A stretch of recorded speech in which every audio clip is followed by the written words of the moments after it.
Bismillahirrahmanirrahim. Assalamualaikum warahmatullahi wabarakatuh. Alhamdulillahi rabbil alamin. Wabihi nasta'in ala umurid dunya waddin. Asyhadu an la ilaha illallah wa asyhadu anna Muhammadan abduhu wa rasuluh.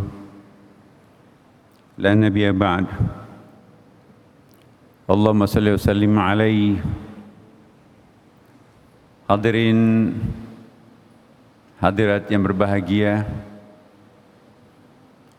terutama bagi yang baru datang, mari kita berniat i'tikaf agar sempurna pahala i'tikaf kita pada malam ini. Bismillahirrahmanirrahim. Nawaitu an a'takif fi hadzal masjidi sunnatan lillahi ta'ala. Saya berniat i'tikaf di masjid ini sunnat karena Allah. Dengan demikian hari ini kita resmi menjadi mu'takifin, mu'takifat. Bapak Ibu sekalian, sebagai ayat terakhir yang kita bahas pada malam ini dari rangkaian surah Al-Fatihah disertai dengan sedikit penghayatan pendalaman, maka ayat terakhirnya dibahas kemarin dulu. Bapak Ibu, mohon maaf karena kemarin kami tugas di luar. Ihdinas siratal mustaqim siratal ladzina an'amta alaihim ghairil maghdubi alaihim waladdallin. Inilah intinya doa. Bahkan disebutkan sebagai penghulu semua doa ialah ayat ke-7 dari surah Al-Fatihah ini. Makanya itu surah Al-Fatihah salah satu namanya ialah surah Ad-Du'a atau surah Ummud Du'a. Nama surahnya adalah salah satunya surah Al-Fatihah, ya, surah Al-Hamd, Ummul Quran, Sab'ul Mathani, Ummul Kitab, surah Asy-Syifa, pengobatan, ya. Ada lebih 10 nama surah Al-Fatihah. Salah satu diantaranya adalah Ummud Du'a. Karena kalau doa ini diterima sebetulnya, maka mungkin kita tidak memerlukan doa-doa lagi. Jika Allah sudah memberikan petunjuk, ihdinas siratal mustaqim, tunjukilah kami jalan yang lurus. Jalan lurus itu pasti nikmat. Siratal ladzina an'amta alaihim, jalan yang menghasilkan sebuah kenikmatan bagi melewatinya. Ditaksis atau ditakyidkan, stressing pointkan, yang dimaksud jalan lurus ialah siratal ladzina an'amta alaihim ghairil maghdubi alaihim waladdallin. Jadi definisi kata petiknya, jalan lurus itu ialah bukan al-maghdub, bukan juga ad-dallin.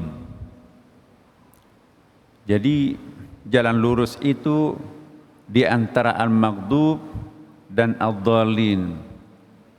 Salah satu pengertian dalam tafsir Isyari, al-maghdub ialah orang-orang yang menjalani kehidupannya dengan fluktuatif, turun naik kehidupannya, tidak ada konstan, tidak lurus. Ditimpa musibah, menjerit di bawah. Diuji kemewahan, mabuk dia di atas. Jadi tidak punya pandangan jauh ke depan. Tali penyelamat hidupnya itu, tali penyelamatannya dipakai untuk fluktuatif. Ibarat sebuah tali penyelamatan tidak bisa talinya sampai ke seberang penyeberangan, tidak bisa menjangkau pohon di seberang sungai menyelamatkan dirinya, karena dipakai untuk turun naik. Waladhdallin juga zigzag. Kalau al-maghdub turun naik, ad-dallin itu disebutkan kiri kanan dia. Dia ke A menjadi orang A, dia ke B menjadi B, dia ke C juga menjadi orang C, dan seterusnya. Jadi tidak punya dirinya sendiri, tidak memiliki dirinya sendiri, dan belum selesai pada dirinya sendiri, karena selalu menjadi bagian diri orang lain, bagian dari iblis juga, mungkin juga bagian dari sedikit malaikat. Jadi orang yang seperti ini juga bentangan tali penyelamatannya yang harusnya dipegang tidak mampu menyelamatkannya sampai ke ujung. Kenapa? Karena talinya melingkar tidak sampai ke ujung. Shiratal mustaqim ialah lurus ke depan, tegak di atas shiratal mustaqim, tegak untuk sampai ke ujung. Maka itulah yang nyampe tali penyelamatan itu. Jadi salah satu doa yang sangat penting ini dan juga melekat pada surah Al-Fatihah ialah ayat ketujuhnya. Hidayah di situ Bapak Ibu, bukan sekedar irsyad. Kalau irsyad itu petunjuk dari manusia, sedangkan hidayah itu petunjuk dari Allah Subhanahu wa taala. Kalau irsyad masih kemungkinannya bisa keliru, tapi kalau hidayah pasti benar karena datangnya dari Allah Subhanahu wa taala. Yang kita mohonkan pada malam ini, sebentar nanti kita akan juga doakan ya, doa kunutnya, kemudian juga doa muhasabahnya adalah ihdinas siratal mustaqim. Siratal ladzina an'amta alaihim. As-sirat itu adalah bukan lorong, bukan jalan fisik Bapak Ibu. Dalam bahasa Arabnya, bahasa Al-Quran, jalan itu banyak. Ada jalan protokol mencapai tempat tujuan, itu bisa disebut dengan syariah. Syariah artinya jalan menuju sebuah mata air. Ya. Ada lagi jalan setapak menghindari kemacetan. Ada juga jalan tengah, yaitu jalan tariqah. Saya ilustrasikan kalau kita mau ke puncak, jalan protokolnya macet, kita seringkali menemukan atau diberi petunjuk jalan-jalan tikus. Jalan tikus, jalan sempit tapi sangat terbatas, menjanjikan cepat nyampe. Itu biasanya adalah disebut dengan jalan terbatas. Jalan terbatas itu disebut dengan tariqah. Menjadi bahasa Indonesia, tarekat, sebuah organisasi penempuh jalan pintas menuju Tuhan melalui kegiatan-kegiatan khusus yang biasanya diperkenalkan oleh para mursyidnya. Tapi bahaya melewati jalan tikus tanpa ada pemandu. Pemandu dalam bahasa Arab itu disebut dengan mursyid, pemberi petunjuk. Jangan kita melewati jalan itu tanpa mursyid, tanpa pembimbing, tanpa mursyid spiritual yang bisa menunjukkan jalan itu. Dan ini pun juga harus hati-hati. Jangan sampai yang kita jadikan petunjuk itu adalah orang yang tidak capable, tidak mumpuni, dan ini bisa menyesatkan, bahkan tidak sampai. Maka itu ada yang disebut dengan tarikat mu'tabarah, tarikat mayoritas. Ada lagi jalan yang paling kecil, biasa disebut sebagai suluk. Dari akar kata salakah, jalan juga. Tapi jalan setapak, melintas menuju Tuhan. Dan ini lebih hati-hati, karena itu lebih khusus lagi. Jadi kita dimohonkan ihdinas siratal mustaqim, tunjukilah kami jalan lurus. Jalan lurus itu tadi ada besar, ada menengah, ada kecil. Dan kita tidak boleh gampang menyesatkan orang lain, tapi kita juga harus hati-hati. Jangan sampai nanti orang yang memberikan panduan yang berbeda dengan kita, langsung kita salahkan orang lain. Kebenaran itu banyak jalannya Bapak Ibu. Jalan menuju Blok M itu banyak, bukan hanya satu. Jangan sampai nanti jalan yang dipilih teman kita juga sama, tujuannya Blok M, cuman ada dari Jakarta Utara, Selatan, ya, Timur, dan Barat. Yang penting tujuannya adalah roadmap-nya Siratal Mustaqim menuju Allah Subhanahu wa Ta'ala. Maka perbedaan mazhabnya, apakah itu NU, Muhammadiyah, dan aliran-aliran yang lainnya, mari kita menemukan titik temunya tanpa harus berusaha untuk selalu mencari perbedaan-perbedaannya, apalagi menyalahkan jalannya orang lain. Bahkan dalam pandangan suluk, Bapak Ibu sekalian, setiap kepala yang hadir di sini, ini penuh di sini Bapak Ibu sekalian, dari lantai bawah sampai ke atas ini. Biasanya malam-malam ganjil seperti ini. Saya kira 2-3 tahun terakhir ini Istiqlal itu rekor. Tidak pernah Istiqlal dipadati orang salat lail seperti ini. Kita bersyukur bahwa Masjid Istiqlal telah menyuguhkan jalan Siratal Mustaqim menuju Tuhan yang kita cari. Alhamdulillah. Jadi Bapak Ibu sekalian, ihdinas siratal mustaqim, tunjukilah kami jalan yang lurus. Jalan lurus inilah yang menjadi patokan. As-sirat itu jalan spiritual, ya, direction menuju Tuhan. Sebanyak kepala di sini bisa menjadi sebanyak itu lorong-lorong rahasia menuju Allah Subhanahu wa Ta'ala. Jadi Bapak Ibu sekalian, kalau kemarin ayat sebelumnya iyyaka na'budu wa iyyaka nasta'in yang dianggap sebagai puncak daripada segala puncak penyembahan kita, iyyaka na'budu wa iyyaka nasta'in, benar-benar harus kita ingat Allah pada saat membaca itu. Oleh para ahli tarekat Bapak Ibu dan juga para ahli suluk, ada 3 waktu, 3 tempat. Kalau sebagai orang awam kita nggak mungkin khusyuk dari Allah Subhanahu wa Ta'ala, ya, mulai dari takbiratul ihram sampai salam. Saya kira jarang di antara kita di sini mengingat hanya Allah, tidak ada campurannya, hanya Allah yang dilihat, hanya Allah yang diyakini, dan hanya Allah yang dibayangkan. Mulai dari awal salatnya takbiratul ihram sampai salam itu sulit.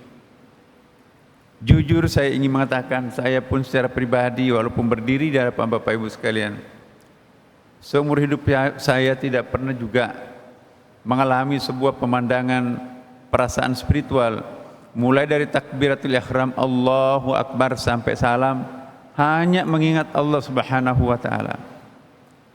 Cuman ada resepnya. Kalau kita tidak sanggup untuk membayangkan salatnya seperti Nabi, salatnya Sayyidina Ali, salatnya para wali, ya, yang seperti itu, minimum 3 tempat ini harus kita fokus ingat kepada Allah Subhanahu wa Ta'ala. Yang pertama, ketika kita takbiratul ihram. Jadi Bapak Ibu, sebentar kita takbir Allahu Akbar. Pada saat kita membaca lam Allahu Akbar, di situ kita harus mengingat Allah, ya. Jangan ada yang diingat selain Allah. Usahakan kendaraan di mana, anak-anak bisa di mana, kemudian problem di rumah, problem bahkan PR-PR kita yang berat sekalipun, lupakan semuanya. Hanya kita ingat Allah pada saat kita takbiratul ihram. Itulah puncak penyerahan diri kita kepada Allah Subhanahu wa taala. Allahu Akbar. Baru yang kedua, ini harus kita fokus kepada Allah ketika membaca ayat ke-6-nya. Iyyaka na'budu wa iyyaka nasta'in. Hanya Engkau-lah ya, kami sembah, dan hanya Engkau pula lah kami memohonkan pertolongan. Dan yang ketiga yang paling penting untuk kita khusyuk dalam arti hanya mengingat Allah Subhanahu wa taala, yaitu ketika kita bertasyahud. Apa itu tasyahud? Ketika duduk setelah sujud, kita membaca asyhadu an la ilaha illallah, menunjukkan Bapak Ibu sekalian, pada saat kita sedang menunjuk itu ingatan kita hanya fokus kepada Allah Subhanahu wa taala. Inilah minimum target yang kita harus capai untuk mencapai apa yang disebut dengan salat khusyuk. Jadi saya ulangi bahwa yang dimaksud khusyuk itu bukan konsentrasi puncak mengingat Allah Subhanahu wa taala dari awal sampai akhir. Khusyuk di sini ialah tumaknina sebetulnya. Aqimis salata li dzikri, dirikanlah salat untuk mengingat aku. Ala bi dzikrillah tatmainnul qulub. Nah ini dia tatmainnul qulub. Bagaimana supaya kita mencapai ketenangan batin pada saat kita salat, itulah target yang paling penting. Tatmainnul qulub ini menenangkan. Jadi kalau kita mengingat siapapun juga di dalam salat apapun, maafkan dirinya sendiri. Ya Allah, Engkau Maha tahu, sesungguhnya yang aku sembah hanya Engkau. Jika kami salah alamat menyembah, maafkan hamba-Mu, tapi Engkau Maha tahu, sesungguhnya Tuhan yang kami ingin sembah adalah Engkau yang Maha Engkau sesungguhnya, bukan yang lain.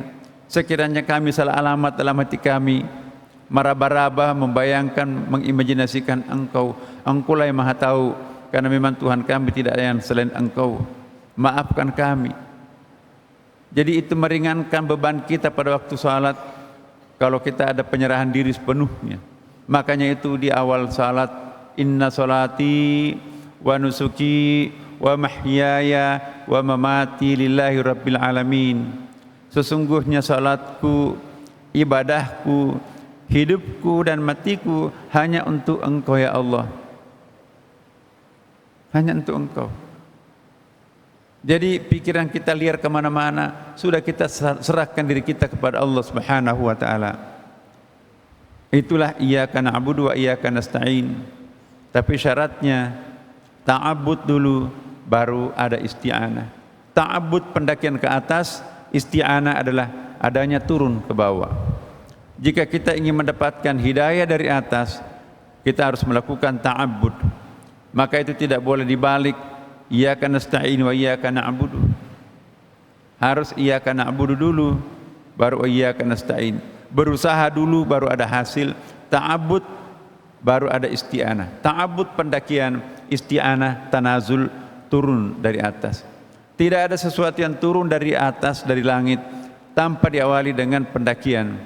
Salat itu adalah bentuk pendakian. Kata Rasulullah, as-salatu mi'rajul mu'minin. Salat adalah mi'rajnya orang-orang yang beriman. Sebentar lagi kita akan salat lail, Bapak Ibu sekalian. Itulah yang kita akan lakukan, melakukan proses ta'abbud.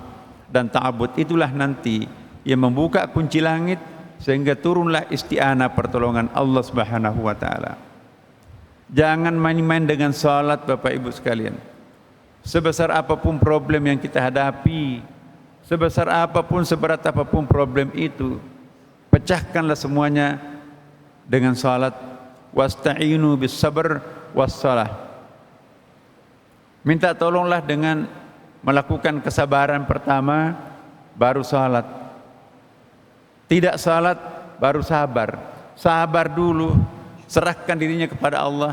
Telan apapun, ya, sekencang apapun musibah yang kita alami, seberat apapun ekonomi yang kita rasakan, bahkan sekeji apapun musibah, sekeji apapun fitnah yang dihadapkan orang kepada kita, asal itu tidak terbukti, tidak ada kenyataan, maka Allah yang akan dilawan.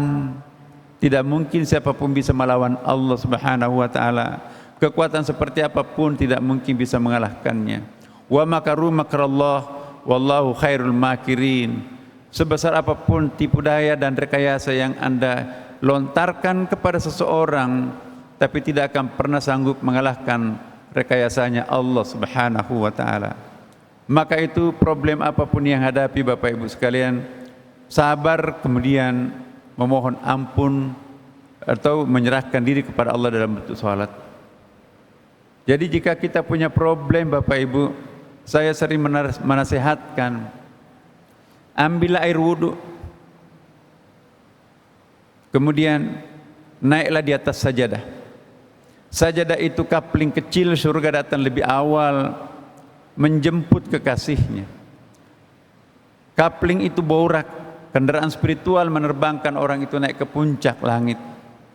Barang siapa yang memecahkan persoalannya di atas sajadah, ada ayatnya menarik, wa takunul jibalu kal ihnil manfus, maka jadilah bebannya menggunung di pundaknya, berterbangan bagaikan kapas. Jangan memecahkan sendiri persoalannya, kita terlalu berat, enggak sanggup Bapak Ibu. Serahkan sepenuhnya kepada Allah. Bismillah tawakkaltu ala Allah wala haula wala quwwata illa billah. Dengan namamu ya Allah, kami menyerahkan sepenuhnya kepadamu. Tidak ada yang maha kuasa selain hanya Engkau. Rasakan manfaatnya Bapak Ibu. Allah tidak pernah mengecewakan kita. Kalau ini berdoa, benar-benar kita lakukan ad-du'a bil lisanil hal, apalagi ad-du'a bil lisanil istidad, maka terurai benang kusut itu atas izin Allah Subhanahu wa taala. Mari tanya diri kita sendiri Bapak Ibu, pernah enggak Tuhan mengecewakan kita? Kalau hati yang sangat dalam ini memohon kepada Allah, insya Allah Tuhan tidak pernah mengecewakan kita Bapak Ibu. Hanya kita seringkali mengecewakannya. Jadi ihdinas siratal mustaqim, tunjukilah kami jalan yang lurus. Ini himpunan semua doa. Sebanyak apapun doa yang kita baca, kesimpulannya ihdinas siratal mustaqim. Kalau kita menempuh jalan yang lurus, kalau kita menempuh rel yang benar, tidak menyimpang, pasti kita akan sampai ke tempat tujuan. Rel itu yang mana? Siratal ladzina an'amta alaihim, nikmat. Jalan yang tidak nikmat itu tanda-tanda al-maghdub dan ad-dhalin. Kalau kita bertahan di atas rel kebenaran, go ahead, jalan Bapak Ibu. Tuhan bersama kita. Nah, kenapa kita baca amin? Ghairil maghdubi alaihim waladdallin, amin. Itu hadis. Karena ini doa, maka kita juga mengucapkan amin. Amin itu juga bahasa Arab dan juga bahasa Hebrew. Maka itu juga Yahudi, Nasrani, Islam sama-sama juga setelah berdoa amin. Ya, amin itu dari akar kata amanah. Amanah artinya aman. Kenapa aman? Karena amanah. Apa itu amanah? Bertanggung jawab. Jadi aman, orang yang merasa aman. Aman ialah aman, merasa aman. Orang yang merasa aman disebut mukminun. Kenapa dia merasa aman? Karena ada iman di situ. Iman itu faith, keyakinan, hakul yakin. Kenapa dia yakin? Ya, karena dia amanah. Jadi iman, mukmin, iman, amanah itu satu paket pengertiannya. Tidak mungkin orang itu bisa disebut beriman kalau tidak aman. Tidak mungkin orang itu disebut beriman kalau tidak amanah. Dan tidak mungkin orang itu bisa disebut beriman, ya, kalau tidak mukmin, tidak merasakan keamanan itu. Ya. Jadi kalau kita mengatakan amin, ya, kita ingin menjadi satu paket. Karena doa kita dikabulkan, maka kita mengatakan amin. Ya Allah, dengan sendirinya kami akan merasa aman. Amin. Mukmin, iman. Kuncinya iman lagi. Jadi inilah Bapak Ibu sekalian, saya simpulkan karena ini malam terakhir pembahasan surah Al-Fatihah. Jadi la salata liman la yaqra' bi Fatihal kitab. Tidak ada salat tanpa membaca surah Al-Fatihah. Al-Fatihah itu harus dibaca utuh Bapak Ibu. Ada memang yang mengeraskan Bismillahirrahmanirrahim, Imam Syafi'i, tapi ada juga orang yang tidak mengeraskan, hanya menyembunyikan bisik-bisikan. Iya, itu menurut Imam Malik. Seperti yang diamalkan teman-teman kita di Madinah ya. Langsung kedengarannya Alhamdulillahirrabbilalamin, tapi sesungguhnya itu juga dimaksud basmalahnya. Bahkan malam pertama kita awali, Imam Syafi'i menganjurkan sebelum membaca basmalah, dalam hati kita membaca ta'awuz. A'udzubillahi minasyaitonirrajim. Seperti tadi qari kita kan. Sebelum membaca Al-Quran, maka kita dianjurkan oleh Al-Quran, fasta'id billahi minasyaitonirrajim, aku mohon perlindungan dari Allah Subhanahu wa taala. Jadi dalam hati kita baca a'udzubillahi minasyaitonirrajim, kemudian membaca bismillahirrahmanirrahim. Begitu. Baru membaca alhamdulillahirabbil alamin. Nah, rahasianya membaca Al-Fatihah. Ini ada dua hadisnya Bapak Ibu. Disebutkan di dalam hadis Abi Daud, ini hadis sahih. Kalau kita di dalam sholat, cara membaca surah Al-Fatihah Bapak Ibu, berhentilah bernapas pada setiap pemberhentian surah Al-Fatihah itu. Misalnya, Bismillahirrahmanirrahim, bernapas di situ. Alhamdulillahirabbil alamin. Ya. Berhenti di situ, bernapas di situ. Ya. Ar-Rahmanir-Rahim, berhenti di situ. Kemudian Malik Yaumiddin, berhenti lagi di situ. Ya. Kenapa? Karena di sini ada hadis yang saya kemukakan Bapak Ibu. Ya. Ketika kita membaca Bismillahirrahmanirrahim, bernapas, berhenti.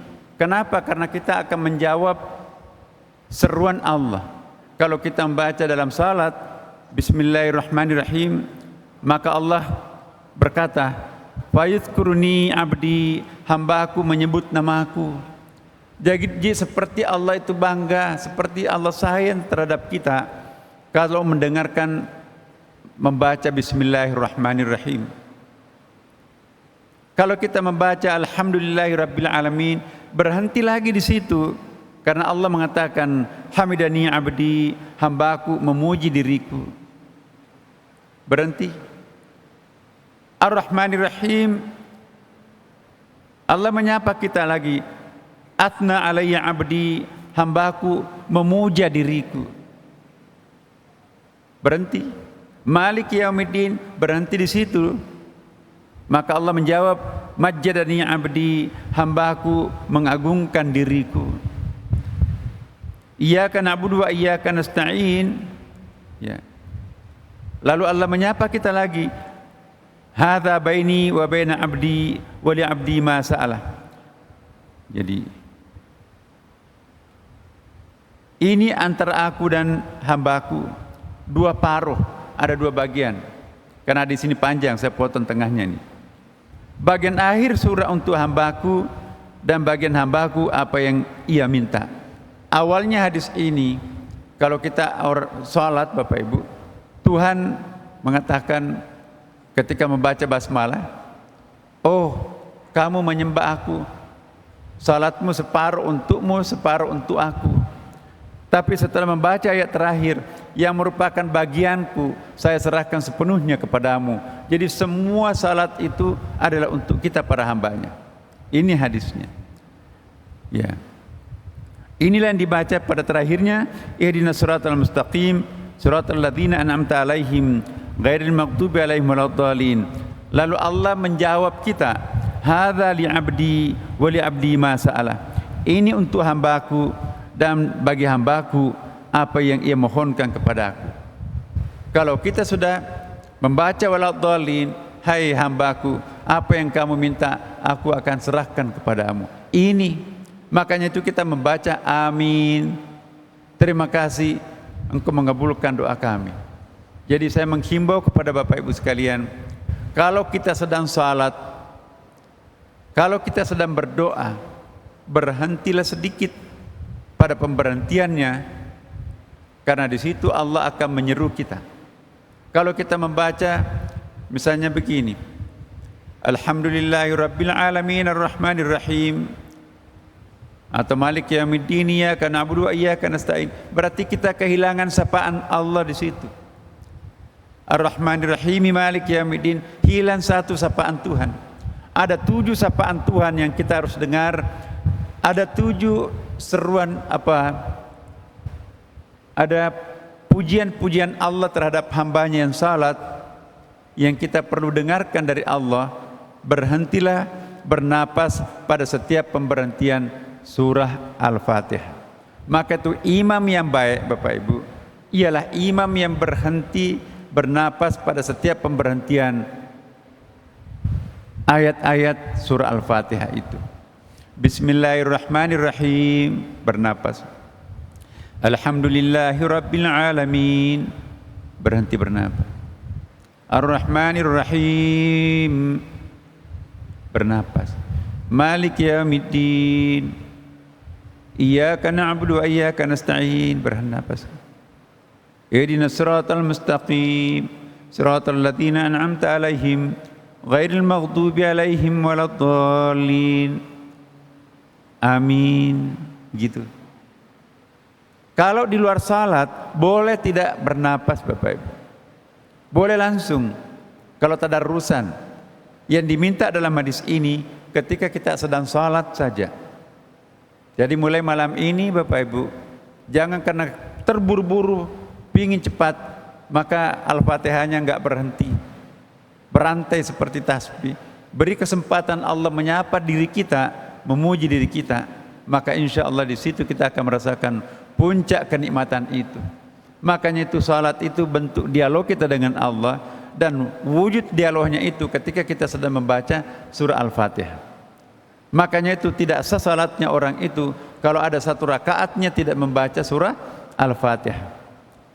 Tanpa rakaat salat kita membaca surah Al-Fatihah, batal salat kita. Ada hadisnya tegas. Makanya itu kalau ibu bapak terlambat tidak sempat membaca surah Al-Fatihah, imamnya sudah ruku, maka bangkit mengambil masbuk 1 rakaat. Itu mazhab Syafi'i. Kalau mazhab Abu Hanifah tidak perlu masbuk kalau mendapatkan orang imam sedang berdiri masih dapat berdirinya. Jadi jangan kalau kita masbuk. Saya lihat jamaah kita di sini masih banyak yang orang sudah ruku dia kejar. Jangan mengejar imam yang sudah ruku. Tunggu sampai tasyahud. Tasyahud itu membaca tahiyat. Baru kita Allahu Akbar, kejar di waktu duduk. Jangan mengejar imam di waktu ruku. Kejar imamnya waktu berdiri dan kejar imam itu waktu sedang duduk. Allahu Akbar langsung duduk, jangan sujud.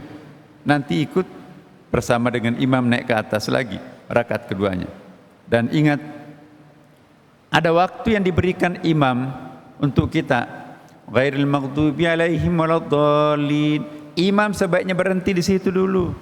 Bapak-bapak yang mengimami istrinya, anak-anaknya, beri kesempatan kepada makmumnya, anaknya, istrinya untuk membaca Al-Fatihah. Jadi yang wajib baca Al-Fatihah imam dan makmum.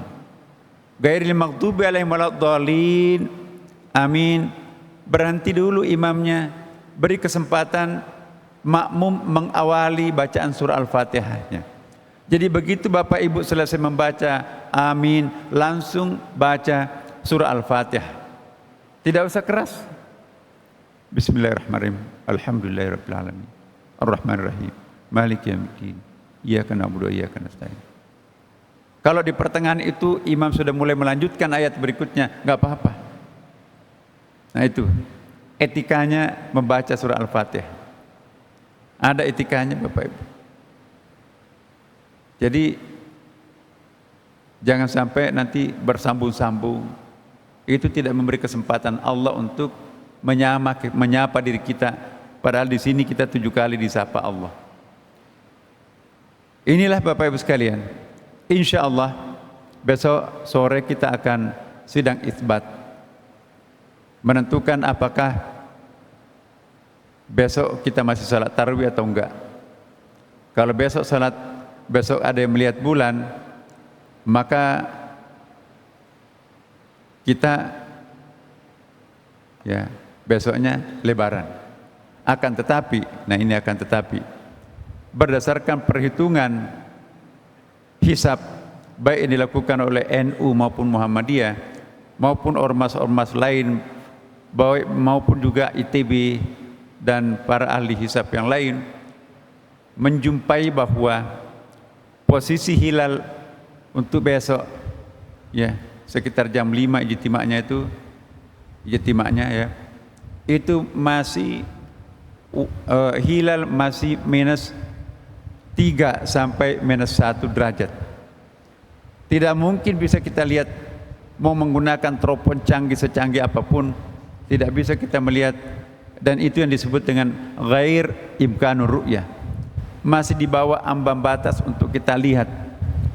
Sehingga ulama mengatakan kalau gairu imkanur ru'yah lalu ada yang mengaku melihat bulan, maka itu pasti bukan bulan yang dilihat, karena mustahil bisa melihat bulan dalam keadaan masih di bawah ufuk ya. Standarnya MABIMS, Menteri-Menteri Agama Asia Tenggara, standarnya itu adalah 3 derajat dengan sudut elongasi 6 derajat. Nah besok masih minus, maka dengan demikian bisa diduga dengan keras, tapi kita nggak bisa memastikan karena tetap kita harus menjalankan sidang. Bisa diduga dengan keras bahwa terjadi istikmal. Istikmal artinya penyempurnaan puasa itu menjadi 30 hari. Dengan demikian maka bisa diduga dengan keras tanggal 31 baru kita lebaran. Dengan demikian besok malam masih bisa sholat tarawih untuk menutup bulan suci Ramadan kita. Datanglah tetap sholat tarawih insyaallah. Mari kita sempurnakan cover surah Al-Fatihah ini. Bagaimana pandangan sofistiknya tentang surah Al-Fatihah ini. Demikian Bapak Ibu sekalian, semoga Allah memberkati perjumpaan kita pada hari ini. Wassalamualaikum warahmatullahi wabarakatuh.